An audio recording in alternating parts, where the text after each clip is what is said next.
After an uneasy night, Phil went to retrieve the body with a tarp, because a blanket would need washing afterwards, and a garbage bag seemed too cruel, as well as too thin. She picked her way down the path, slick from the night's rain, and stooped next to the small corpse. A little girl in an unseasonal floral dress that barely covered her knees. One shoe missing, her dark hair sticking to the black stones like torn bladder wrack. An honor guard of rock crabs had formed around the poor thing, but had not yet begun to cut into her half-frozen flesh. Phil shooed them gently away before they could. As Phil stooped to roll the body into the tarp, she felt something rumble under her gloved palm. Had some scavenger gotten in after all? Worked their way into the chest cavity?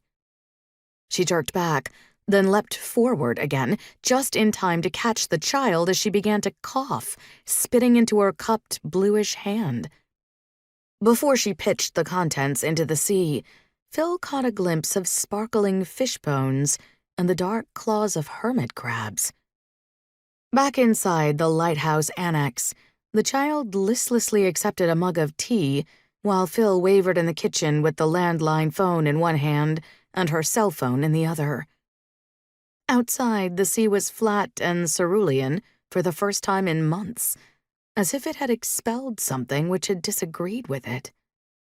She put the phones down and went to the fireplace, where the child was sipping her tea and swinging her legs in the tall armchair. "I'm Philomena Winslow," she said, reaching for the girl's free hand. "I go by Phil. What's your name?" "Devin," she croaked, coughing again. This time nothing came up, but tea was spilling on the blankets. Phil took the mug away. The kid's hand was as cold as when she'd been removed from the rocks and had not lost its blue color. Dark veins twined under the thin, pale skin like tattoos. Phil looked up into Devin's face, where the knowledge was written like the branching veins, and said, as kindly as she could, "Are you dead?" "Yes. I'm sorry."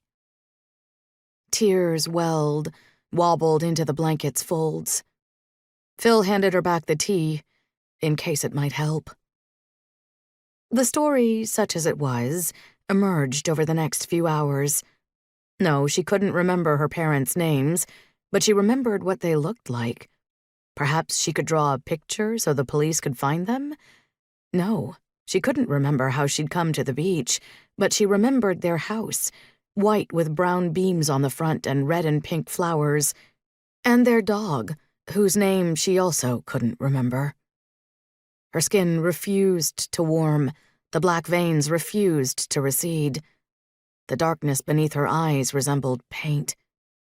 "Well, what are we gonna do with you?" Phil murmured when the child fell asleep in the chair.